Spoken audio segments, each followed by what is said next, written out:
Hi there! Ngayon ay tuturuan ko kayo kung paano gamitin ang email account. Una ay dapat nakasign in ka sa iyong Gmail. Ito ang itsura ng ating mga mensahe. Upang atin pang makita yung iba pang laman ng ating Gmail ay i-click natin ang tatlong guhit na pahalang.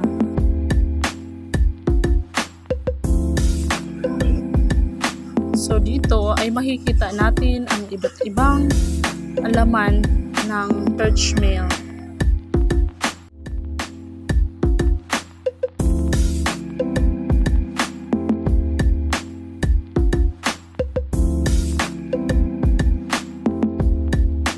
Ito yung mga laman ng primary.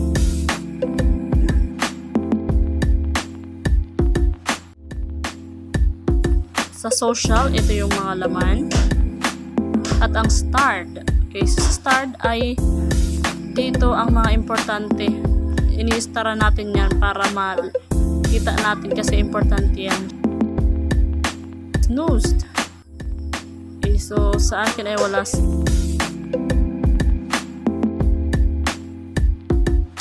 Okay, sa important ay kung hindi natin nakikita ang ating mensaheng natatanggap sa unahan ng all mail ay puntahan lamang natin ang important kasi nandoon. Sa sent ay dito natin makikita ang ating mga ginawang mensahe.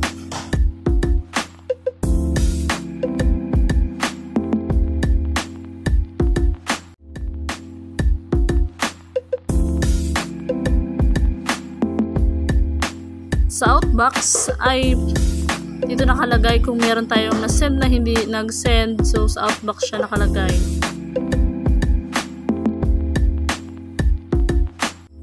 Meron din tayong spam. Sa trash naman, dito nakalagay yung mga mensaheng dinidelete natin.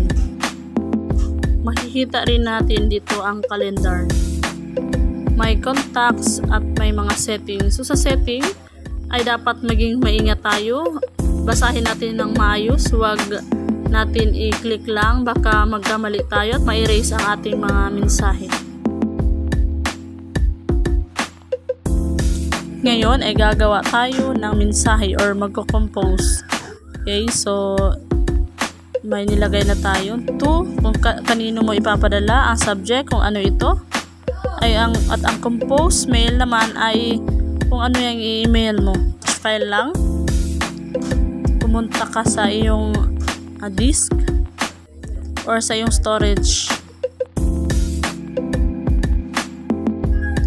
Iyan na po ang itsura ng iyong gagawing email. So, hintayin lang po natin yan hanggang mag-send.